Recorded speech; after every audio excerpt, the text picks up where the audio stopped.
Bonjour tout le monde, j'espère que vous allez bien. Ravi de vous retrouver pour ma palle du mois de mai 2026. Les amis, un mois de mai où j'ai pas mal eu de manga et du coup j'ai pas eu encore le temps de tout lire. On va commencer par ce que j'ai lu du coup. Les gars, je me suis fait kiffer ce mois de mai. 3 tomes de My Hero Academia, le 15, le 16, le 17 de l'édition Hachette. Vous savez, je vous en ai déjà parlé des éditions Hachette. Et comment je trouve super. Je sais qu'il y a beaucoup de personnes qui trouvent qu'ils ont des problèmes avec Hachette. J'avoue que moi j'ai zéro problème avec eux. Je sais pas si je suis chanceux, je sais pas si. Mais moi mes tomes vraiment je suis content de la qualité qu'ils sont, je suis content de l'édition, je suis content des petits goodies. Et surtout quand j'ai des tomes endommagés, vraiment le support est hyper actif et hyper compréhensible. Enfin compréhensif pardon. Et du coup le peu de défauts que j'ai eu des fois sur des tomes, je leur dis et si vraiment ils ont besoin d'une preuve, je leur prouve et ils me le renvoient enfin vraiment dans la semaine quoi, donc vraiment moi j'ai zéro problème avec Hachette, mais je sais qu'il y en a parmi vous qui potentiellement ont eu des problèmes, je le sais parce que ce soit leur édition de l'Attaque des Titans ou de My Hero Academia, souvent sur les réseaux quand je tombe dessus dans les commentaires, que ce soit Insta, Twitter ou quoi, je vois des gens s'en plaindre un peu, mais j'avoue que moi c'est pas du tout mon cas. Je touche du bois pour que ça reste comme ça et du coup je kiffe bien les gars. Moi My Hero Academia vous le savez je découvre, j'avais lu les 10 premiers tomes. Puis je m'étais arrêté et là du coup je redécouvre avec l'édition d'Hachette et franchement là je suis arrivé au moment où il y a l'Emilion avec Deku contre Overall là et tout avec la petite Eri je crois si je dis pas de bêtises et franchement c'est trop cool et pour le coup My Hero Academia le peu d'animés que j'avais vu allait à peu près jusque là. Donc j'ai trop hâte de continuer de découvrir, de savoir pourquoi autant de monde vraiment voit My Hero Academia et Deku comme un des shonen récents qui a sa place dans les successeurs du Big Free. Donc non, vraiment content. Derrière, dans ce que j'ai lu, pas encore ouvert, mais que je coco, vous le savez, les réactions, les analyses, ça demande un minimum de connaissances sur le lore de One Piece. On a le micro qui s'en va, premièrement, mais la vivre carte du mois de mai qui est sortie. Bon, c'est toujours aussi sympa. Alors bien sûr, c'est très niche. Hein. Je le mets dans la palle parce qu'il y a plein d'informations à lire. N'hésitez pas si vous êtes curieuse et que vous voulez plein d'infos sur vos personnages préférés de One Piece. Il y a plein de trucs à savoir là-dedans. Alors forcément, il y a des trucs qui sont peut-être... plus le manga avance, soit ça peut errata ou ça va évoluer. Mais c'est bien fait parce que ça se suit correctement. C'est-à-dire que, juste pour ceux qui se demanderaient, ouais mais attends, mais en fait l'équipage au début c'est pas le même qu'aujourd'hui. Vous inquiétez pas, vous avez des fiches pour l'Arc is Blue, des fiches pour après l'ellipse et tout. Donc c'est grave cool. Moi je l'ai fait, je suis content. Je trouve pas que ça soit excessivement cher, 5 balles pour avoir ces petites cartes. Dans mon cas, je peux comprendre qu'il y a des gens parmi vous là qui se disent quoi ça c'est 5 euros, waouh, mais 2 euros de plus, j'ai un tome, c'est vrai. Et ça dépend forcément des budgets, hein, nos piles à lire dépendent beaucoup de ça. Et on a tous un amour pour les œuvres manga et tout, pour la BD, pour ces univers, mais bon c'est vrai que c'est comme ça, hein. Si on n'a pas d'argent, on n'a pas de livres, on n'a pas de lecture, mais moi je peux me le permettre, donc je suis content vraiment d'avoir les vivres cartes, et en particulier parce que vous le savez, One Piece c'est vraiment mon œuvre qui me passionne, c'est vraiment une œuvre qui me fait kiffer, je vous fais les réactions, les analyses, donc c'est important pour moi de garder mon cerveau shape, bien en forme, pour pas me tromper et dire trop de conneries quand j'analyse les chapitres. Derrière, Witch Wars, le tome 10 les amis, je kiffe toujours autant cet univers, je kiffe toujours autant ce manga, c'est un manga d'ailleurs qui a eu un petit shitstorm, si vous n'êtes pas au courant, il y a pas longtemps, il y a des japonais qui se sont un peu offusqués parce que des occidentaux ont tout simplement dans une BD il me semble, un manga, si vous avez l'anecdote vous aussi n'hésitez pas à préciser dans les commentaires pour ceux qui ne l'auraient pas su, mais en gros ils ont ralloué en mode oui mais en gros vous grimez un peu notre histoire. Bon, la protagoniste de ce manga c'est Jeanne d'Arc, étant donné que je suis français et en tant que bon français qui francouillard, est-ce qu'on peut parler, messieurs les japonais, et mesdames, comment vous avez dépeint Jeanne d'Arc dans ce manga? Non mais outre ce shitstorm qui est complètement con. Bref, d'ailleurs, force on en parlera plus tard, mais force à une mangaka, j'en parlais tout à l'heure quand je vous montrerai le manga. Witch Wars, trop cool quoi. Moi je suis pris par le truc. Là, c'est le tome 10, c'est Mona Lisa contre mince, comment elle s'appelle? J'ai plus son nom. Mais contre cette peste de Bonnie and Clyde, donc de Bonnie Parker. et je kiffe toujours autant. J'ai hâte de voir où ça va aller, j'ai hâte de voir la conclusion de l'histoire, surtout que à la fin de ce tome-ci, il y a littéralement que j'apprécie beaucoup qui apparaît, qui est nul autre que Agatha Christie dans Les Sorcières, donc j'ai trop hâte de voir ce qui va se passer. D'ailleurs le climax de ce tome et la fin de tome, c'est tout simplement... Tu te dis what the fuck, mais non, trop cool. Witchwar, franchement je vous conseille si vous aimez un peu l'univers de magie, avec là pour le coup des familles, des femmes du coup qui sont complètement extrapolées, complètement modifiées, mais que t'es des figures fortes de l'histoire, de plein de cultures différentes. Là je vous dis, on a Mona Lisa, Bonnie Parker qui est la femme du duo Bonnie and Clyde, on a Agatha Christie, Jeanne d'Arc, enfin, vous voyez, on a plein. C'est vraiment cool. Moi en tout cas franchement, c'est une belle découverte, je suis vraiment content d'avoir découvert ça. Derrière, alors ça, je sais pas trop où j'en suis. Donc là, on est dans ce que j'ai lu. Je vous montrerai après ce que j'ai pas encore eu le temps de lire. Agent of the Fourth Season, le tome 2. Donc l'agent des 4 saisons, les agents des 4 saisons. Je veux voir où ça va. Je vais me laisser le tome 3, tome 4. Pour l'instant, je suis pas pris. J'avoue, je suis pas pris. Je trouve que ça avance pas trop. Alors ça met en place, le tome 2 met en place des trucs, mais je trouve que c'est long, et en même temps on m'en a dit que du bien, donc n'hésitez pas d'ailleurs dans les commentaires si vous, parce que je crois que cette œuvre à la base c'est retranscrit soit d'un roman, soit de notre truc, dans notre support, je crois qu'à la base c'est pas le manga. Donc j'ai hâte de voir où ça va aller. Très clairement, pour moi il faut que ça soit une série courte. Si c'est un manga qui fait 20 tomes, je sens que je tiendrai pas, ça va vite me casser les couilles je pense, sauf si ça me prend. Le seul manga où au bout de 20 tomes j'en avais ras le cul et que j'ai persisté, c'était l'Attaque des Titans, mais parce que c'est l'Attaque des Titans, voilà, on me l'a tellement vendu comme un chef d'œuvre que j'ai persisté. Donc non, j'ai hâte de voir où ça va aller. Ça se développe, ça a tout pour me plaire, hein, parce que c'est de la fantasy, ils te mettent de la romance en place, c'est plutôt beau même dans comment c'est amené l'histoire, ces humaines ou ces humains qui font pleuvoir les saisons et qui amènent les saisons avec eux, etc. et qui doivent faire rouler le cycle, quoi, mais et qui a été à un moment brisé et tout. Donc j'ai hâte de savoir comment ça va se dénouer, mais pour l'instant c'est vrai que bon, un peu du mal. Derrière les amis, on a, alors ça, une réédition, mais moi j'ai beau avoir eu l'édition originale, j'ai quand même pris la réédition. Pourquoi? Parce que je suis un énorme abruti, vous avez le droit de le penser. Non, parce que ça m'a fait plaisir, voilà tout. J'aurais pu relire mes anciens tomes, mais comme un con, j'ai racheté les nouveaux pour relire le truc que j'aurais pu relire dans les anciens tomes. Voilà, je sais que c'est un peu con. Voilà. Mais bon, Warcraft, le puits de soleil, le tome 2 est sorti, c'est toujours aussi cool. Étant un gros gamer, ayant eu pas mal d'heures de jeu sur WoW, je suis pas le meilleur des joueurs sur WoW, clairement. Mais j'ai quand même spammé ce jeu, j'ai quand même des personnages que j'adore dans cet univers. Et forcément, de revoir et de relire du Warcraft, moi c'est vraiment... j'ai adoré pouvoir plonger dans des œuvres que j'adore, mais qui sont des œuvres jeux vidéo ludiques avec du papier, en fait, c'est juste cool. Et donc pour tous ceux qui aiment le lore de World of Warcraft, qui aiment WoW tout simplement, bah je vous le conseille parce que c'est vraiment beau, c'est vraiment très sympa. Il y a des personnages que vous reverrez, là ça traite tout simplement de pas mal de choses autour d'Arthas et des puits de soleil, donc quand on sait ce qui se passe actuellement autour de ces fameux puits de soleil, bon, je n'en dirai pas plus les amis, mais non, toujours aussi cool, donc de retrouver, c'est en 3 tomes en plus, donc ça va. Le dernier tome, ça sera, enfin le prochain tome, ça sera le dernier, donc je vais pas me ruiner. Alors ça, alors par exemple, mon ancien libraire, alors lui, il ne comprenait pas ce manga, voilà, alors que moi, j'en suis tout à l'opposé, et j'en ai parlé à mon nouveau libraire avec qui je m'entends mieux d'ailleurs. C'est Hajime, qui est en fait un manga autour de l'histoire de cette légende de la France, messieurs dames, qui n'est nul autre que Teddy Riner, et donc c'est un manga de sport. Donc pour ceux qui cherchent du manga de sport, déjà là vous en avez un, mais en plus c'est une histoire réelle. C'est cool, c'est cool parce que ça permet de avoir une sorte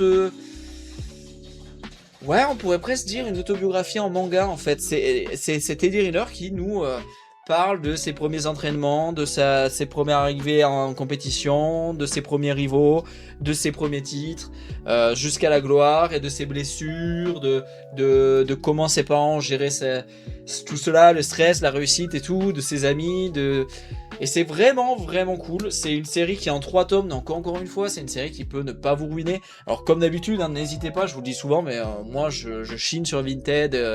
Il y a des très belles trouvailles que vous pouvez faire sur Vinted. D'ailleurs, même moi, parfois ça arrive que je me sépare de certaines pièces de ma mangathèque et de ma collection.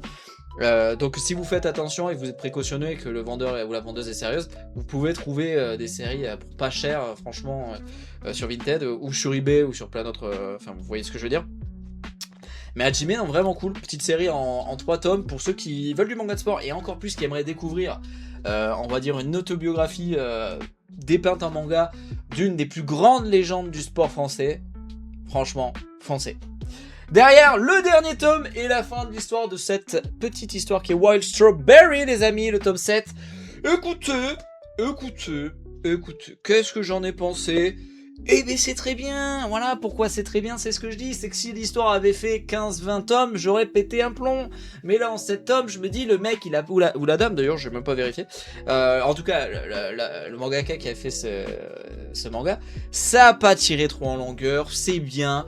On est vite dans le jus, c'est du ouais, c'est un peu une forme de post-apo et de manga futuriste qui se déroule au Japon. Et franchement, en 7 tomes, on développe bien les persos, on développe bien des scènes, il y a des refs à Alien, des refs à plein de trucs. C'est vraiment cool, il y a des combats bien épiques. Ça, je vous le dis, ça ne m'étonnerait pas, j'aimerais bien le voir en animé. Voilà, je pense que en une saison, tu peux très clairement faire l'œuvre.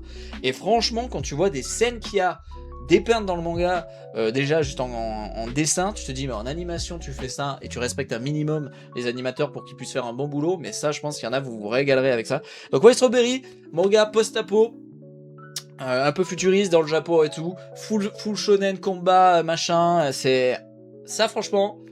Bien content de l'avoir découvert. Et puis série courte, c'est en 7 volumes, donc c'est pas One Piece quoi. Ah, on n'est pas parti sur One Piece, on est sur 10 000 tomes.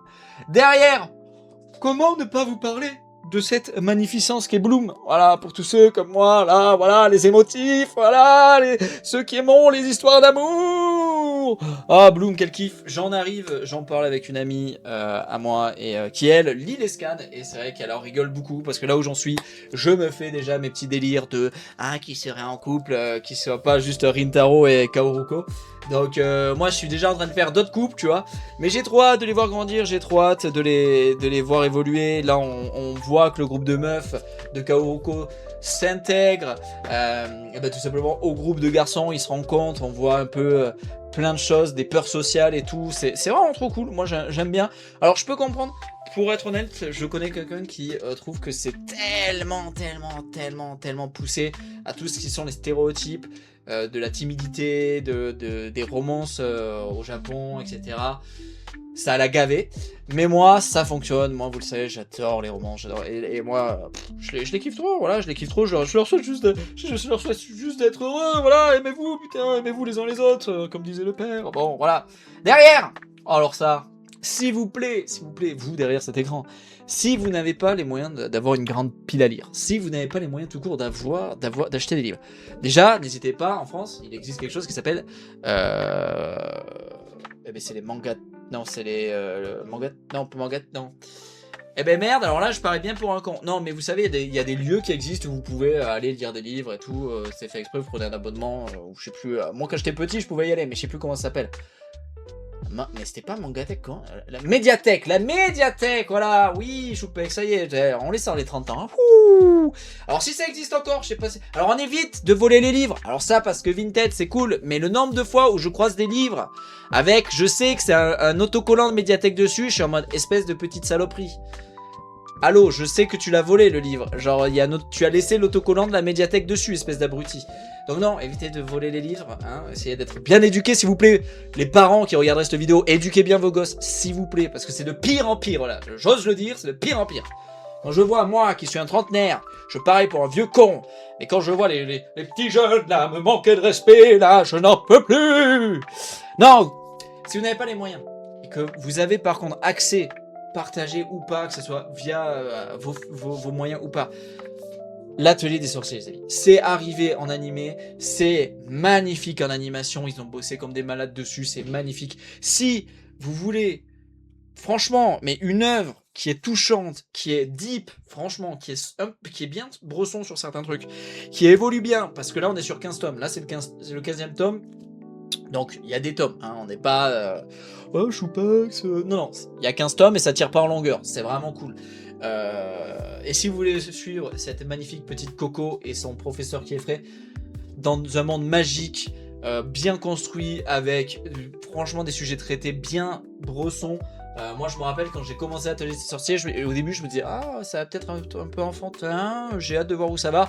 Bon, je me rappelle très bien du tome où bam ça a tourné et ça a dit non c'est pas si enfantin, non mon gars t'inquiète. Donc j'ai hâte de voir ce que va faire la société du capuchon. Mais trop cool ce tome 15 franchement, et l'atelier des sorciers ça bouge pas, c'est toujours aussi magnifique, c'est toujours aussi agréable, la qualité des tomes est toujours aussi excellente, que ce soit l'odeur du papier, le toucher du papier un peu granulé, mais quel kiff franchement l'atelier des sorciers. En plus j'ai eu la chance d'avoir accès à la jaquette réversible et collector en lien avec la sortie de l'animé qui est magnifique les amis, je suis désolé mais regardez-moi cette pépite et cette magnifique petite Coco, que j'ai hâte de voir grandir et de devenir une grande magicienne. Mais je vous le répète vraiment, alors ça vraiment, si vous n'avez pas les moyens de lire, n'oubliez pas qu'il y a les médiathèques qui existent. C'est là pour que vous puissiez avoir accès à la lecture, à plein de trucs. Moi, quand j'étais petit, les gars, j'avais pas une mangathèque comme j'ai aujourd'hui. Et on n'est pas là pour faire un concours de bits, mais que ce soit une petite étagère, une grande étagère, une mangathèque comme moi, une plus grande, on s'en fout. En fait, l'important, c'est que vous lisiez, c'est que vous vous fassiez plaisir. Moi, je me rappelle petit, j'avais pas les moyens, en tout cas, ma maman n'avait pas les moyens de m'offrir tous les livres que je voulais. Et encore, j'ai eu la chance d'avoir tout Dragon Ball et tout Yu-Gi-Oh! Donc, parce que vraiment, moi, j'étais l'âme des cartes, les amis. Mais j'ai découvert tout Hajime no Ippo grâce à ma médiathèque. Et putain, qu'est-ce que c'était bien. L'été dans le parc à lire les Hajime no Ippo, les gars.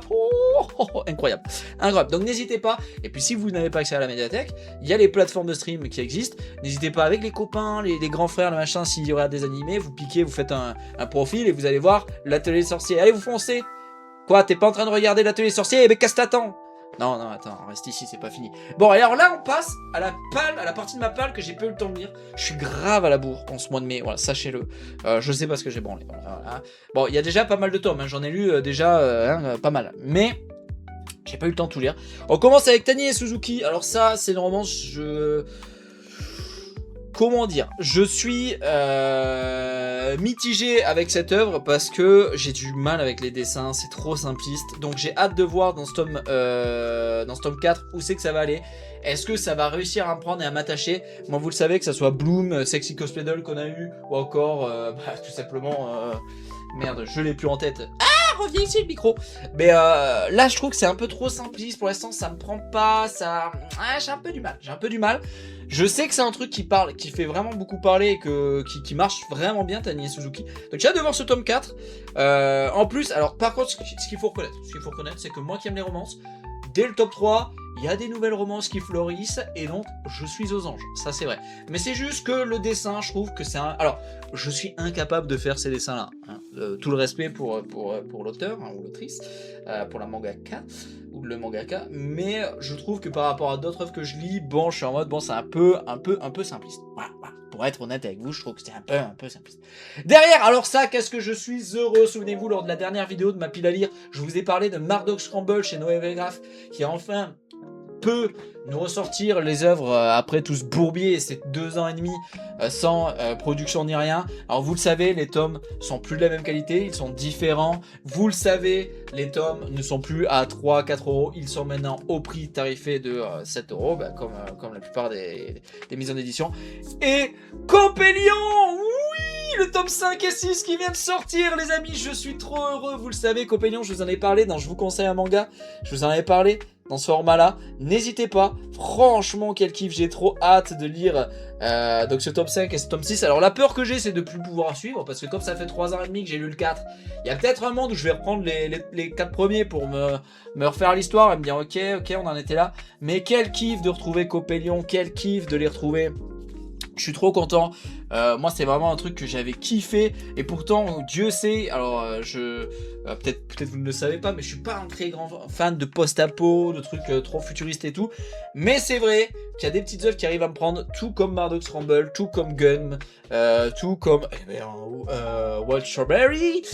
Mes compagnons, ça l'a fait. Et donc, je suis trop content de les retrouver. Je suis trop content de me retrouver à Tokyo en 2036 dans ce bourbier qui est le leur et de voir la suite. Et je suis très content que... Alors, je sais pas, je suis pas deep dans la connaissance de ce qui s'est passé avec Noévé, mais je suis content de juste pouvoir voir les œuvres être poursuivies et avoir la suite, quoi. Parce que putain, c'était chiant, quoi. 3 ans d'attente, ça fait chier. Une pépite, les amis. Une pépite, les amis. Call of the Night, le tome 17, les amis. Ça, pépite, pareil, vous pouvez le trouver. Il y a les 2 premières saisons qui sont disponibles en animé. Ça, c'est trop cool. Voilà, si vous aimez les vampires, si vous aimez les romances, si vous aimez les combats, si vous aimez, voilà, il n'y a pas plus à dire en fait. Mais c'est déjà suffisant, hein. C'est trop cool. Voilà, Call of the Night, c'est trop cool. Moi, alors c'est bientôt la fin. Si je dis pas de bêtises, je crois qu'il reste peut-être 2 tomes. J'ai peur de dire une connerie, mais je crois que Call of the Night ne dépasse pas les 20 volumes. Donc on est vers la fin. Il me semble que ça termine au 18 ou 19, donc on est plutôt vers la fin. Corrigez-moi dans les commentaires si vous savez exactement, parce que possiblement je me trompe, mais dans mes souvenirs Call of the Night, le tome 17, on est plutôt vers la fin. Donc je l'ai pas encore lu, ça va le faire, mais vraiment quel kiff, Kiku et Mahiru qui vont voir leur histoire se dénouer. Ça y est, c'est parti, et puis surtout de voir ce petit co avancer, faire son bout de chemin avec Nazuna. C'est trop cool. Et puis vraiment, encore une fois, c'est vraiment une œuvre pareil. Foncez ça si vous aimez, si vous voulez quelque chose qui est drôle, avec de la romance, avec de l'action, avec des vampires, avec des humains, avec des détectives, avec de la folie. Foncez sur Call of the Night, les amis. Derrière, alors ça, voilà, alors j'en parlais tout à l'heure. Il faut qu'on parle de vous, les enculés, qui accusez. Alors ça, je suis désolé, je vais prendre parti. Et là, peut-être il y a des gens parmi vous. Vous n'êtes pas déjà des milliers et des centaines, mais je suis très heureux que vous soyez le nombre que vous êtes. Est-ce que on peut arrêter cette mode de traiter les gens de racistes à tout va? Alors premièrement, alors là je prends une take, je la fais dans cette vidéo, c'était pas prévu, mais parce que ça m'énerve, vous allez comprendre pourquoi je dis ça. En fait, j'en ai marre, je pense qu'il y a des gens qui utilisent des mots sans se rendre compte du poids des mots, et surtout sans se rendre compte de l'ignominie de ce que est ce mot. Être un raciste, c'est être déjà un énorme débile, parce qu'on est tous aujourd'hui des homo sapiens, hein, et il faut être extrêmement con déjà par le principe de race, de se dire il y a différence d'hommes aujourd'hui. Non, on est tous des descendants d'homo sapiens. Désolé de vous, voilà, aujourd'hui on est la même espèce, c'est comme ça. Ah, qu'est-ce que vous voulez? Ça s'apprend en cours de bio, ça, hein. Bon, derrière, vous avez le droit d'être de droite et de pas être raciste. Vous avez le droit d'être de centre et de pas être raciste. Vous avez le droit d'être patriote et de pas être raciste. Vous avez le droit de faire des vannes et de pas être raciste. J'ai le droit de tenir une banane et de pas être raciste. Et pourquoi je fais cette allégorie de la banane? Parce que Gachakuta, Kei Urana, qui est une mangaka de talent, qui fait une œuvre qui est vraiment cool. Gachakuta, même l'animé excellent, foncé. Putain, mais arrêtez de lui casser les couilles, c'est un truc de fou. Alors oui. Les Japonais sont, on peut le considérer, très de droite, très patriote, et avec l'immigration, ils rigolent zéro. Mais c'est leur droit, ça veut pas dire qu'ils ont une haine viscérale contre une race. Là, la meuf, s'il vous plaît, elle a juste aimé une trend sur Insta de mecs qui dansent avec un chapeau avec des bananes. Y a rien. Alors, désolé, je vais même être plus clair que ça. C'est-à-dire que si tu vois un mec danser avec un chapeau avec des bananes, tu vois quelque chose de raciste, pose-toi des vraies questions. Parce que ça veut dire qu'un chapeau avec des bananes, tu l'identifies à une race bizarre, mais enfin bon. Donc j'en ai un peu ras le cul, voilà, c'est un peu un coup de gueule, parce que je trouve qu'en 2026, pardon, on n'est pas en 2027, mais je trouve que c'est de pire en pire, on ne s'entend plus, il y a des extrémistes qui t'insultent de raciste à tout va, de fasciste, sans se rendre compte de ce que c'est l'ignominie que c'est le racisme et le fascisme, qui pètent les couilles à tout le monde, mais littéralement, et du coup ça va contre franchement, il y a des trucs, il y a des sujets où t'as des gens qui sont des fadas, tu vois. Moi, il y a des gens, je suis sûr, ils seraient en mode « Je peux que tu es raciste. » Damn, bro, quoi? Alors qu'il y a plein de sujets ou de trucs pour lesquels ces personnes luttent ou, tu vois, sont pour, où je serais en mode « Mais mec, viens, on parle, on débat. Ouais, ça m'intéresse, ouais. » Arrêtez quoi, arrêtez de vous tromper de combat, arrêtez de casser les couilles aux gens, arrêtez, elle s'est fait harceler, mais c'est-à-dire que ça va loin ce sujet avec ce mangaka, avec ce pauvre mangaka, c'est-à-dire qu'il y a des gens de l'industrie de l'animation qui ont ouvert leur gueule pour dire putain, fermez-la, pour dire que les réseaux ça pue la merde, et c'est vrai les réseaux ça donne des portes ouvertes à des immenses abrutis, à qui on leur donne des tribunes alors que c'est des immenses abrutis, ça me rend dingue les réseaux sociaux pour ça, enfin bref. Donc ouais, gros soutien à elle parce que son œuvre est trop cool, ses dessins sont génialissimes. Moi je prends un kiff, j'ai trop hâte de lire ce tome 16, j'ai pas encore eu le temps. Mais vraiment j'ai trop hâte. Gachakuta c'est... Alors on est encore d'ailleurs dans un truc un peu post-apo et futuriste et tout d'ailleurs. Mais voilà, j'en ai juste marre parce que... Putain, on peut pas accepter cette ignominie qu'est le racisme en 2026. C'est un sujet où il faut lutter, mais il faut pas se tromper de combat, quoi, les gars. Genre, je suis désolé, je l'assume en live.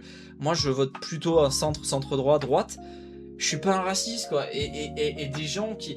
Il y a des trucs, des fois, où vous insultez des gens de racisme parce qu'ils aiment des trucs. Et moi, je suis en mode, mais comment tu fais un lien avec le racisme? Si toi, tu fais un lien entre ces choses-là... Merde, le racisme, c'est grave, quoi. On parle d'un truc, c'est... Enfin, juste pour prendre un exemple de l'humanité, tellement on est pourris les êtres humains, quoi. Il y a un mec en Allemagne, il a tué des millions de juifs. Ah là, lui, pour le coup, donc ça veut dire que t'insultes des gens de personnes comme ce mec, tu vois, ou... En fait, c'est grave, quoi. C'est grave, les gars. L'esclavagisme qui a déteint du racisme, que ce soit la traite européenne, que ce soit la traite arabo-musulmane, que ce soit... Enfin, ou amérindienne, enfin, c'est... Les gars, le racisme, c'est une dinguerie. S'il vous plaît, arrêtez d'utiliser ce mot à tort et à travers. Pareil pour le mot fascisme. Les combats, ils doivent être justes, ils doivent être menés. Les idées, elles doivent être débattues. Il faut qu'on se parle. Et ça me rend fou ce que devient le monde, en fait, vraiment. Bon bref, gros soutien à elle, j'ai un peu dévié, mais vraiment, moi je veux être une chaîne mature où on peut parler de tout et de rien, alors plus principalement en live, mais bon, je parle principalement de One Piece d'ailleurs sur cette chaîne, donc ça doit pas vous choquer de me pouvoir parler de ce genre de sujet, parce que on a de la chance que Maître Oda, on aime ou pas One Piece, hein, mais il traite de tellement de sujets deep dans son histoire de pirate que c'est trop cool d'ailleurs. Bon et pour finir, on parle de Monsieur Maître Oda. J'ai découvert que j'étais complètement à la bourre. Je me suis pris les deux One Piece romans héroïnes, voilà, qui sont vraiment cool. Donc le tome 1 avec notre petite et chère Nami, Vivi, Robin et Perona, la GOAT. D'ailleurs, c'est juste la GOAT, voilà, Perona. C'est un de mes persos préférés, j'adore son fruit. Son fruit est juste incroyable. Et puis héroïne, le volume 2, donc c'est des romans. Donc on n'est pas réellement sur un manga, mais bon, c'est le format manga, puis surtout c'est des petites histoires annexes sur nos héroïnes préférées de One Piece, avec encore une fois Robin, Uta, Nami, Tashigi, Boa Hancock et Raichu. Donc grave cool, j'ai hâte de découvrir ça. Il y a des petits dessins qui sont vachement chouettes à l'intérieur de ces romans, avec une patte graphique qui est franchement touchante. J'ai un peu feuilleté, et c'est vrai que je trouve ça vraiment chouette. Tenez, pour vous donner un exemple, Tashigi qui boit un petit verre de thé ou de café, je sais pas trop. Vous voyez, c'est pas du tout la patte à Oda, mais c'est très doux, c'est très... J'ai hâte de voir ça, franchement j'ai hâte de voir ça. Et donc ouais non le tome 2 est sorti ce mois-ci, et en fait je me suis rendu compte que j'avais pas pris le tome 1, que j'étais passé à côté et tout. J'ai dit putain mais en fait moi ça m'intéresse, des histoires annexes sur nos héroïnes de One Piece et tout, donc j'ai foncé dessus. Les amis, c'est fini, voilà, la palle est terminée et le mois de mai se termine cette vidéo. J'ai décidé de sortir les vidéos de pile à lire maintenant en fin de mois, comme ça j'ai tout, je peux tout vous montrer, et on n'a pas une pile en début de mois ou en fin de mois. Je pense que c'est mieux que j'attende vraiment la fin du mois et que je vous montre tout. Je pense que c'est plus agréable, ça fait une petite vidéo de 28 minutes. Ah, pas 28 minutes quand même, hein, je pensais pas durer autant de temps. Mais ouais, non, grave cool. N'hésitez pas à me dire quelle est votre palle de ce mois-ci. Quelle œuvre? Est-ce qu'on a des œuvres en commun? Est-ce qu'il y a des œuvres que vous connaissez, que vous avez découvert, ou que ce soit ce mois-ci ou il y a pas longtemps? N'hésitez vraiment pas à en parler. On est là pour ça, voilà, que ce soit dans les commentaires et tout, entre vous et tout. N'hésitez pas à lâcher votre meilleur pouce bleu, les amis. Ça soutient la chaîne. Le petit pouce sur le téléphone, vous connaissez. À vous abonner si c'est pas fait. On se retrouve très vite pour une nouvelle vidéo. Il y a une pause. Il y a une pause de One Piece, putain, j'en peux plus. Mais en même temps, repose-toi, Maître Oda. Et on se retrouvera donc sûrement pour le prochain chapitre de One Piece, donc le 1185. Et puis, comme d'habitude, prenez soin de vous et des autres. Et s'il vous plaît, l'humanité, arrêtons d'être cons et aimons-nous, arrêtons d'être des débiles. Sur ce, salut tout le monde. Ciao, ciao. Prenez soin de vous et des vôtres. Ciao tout le monde, bye bye. Ciao.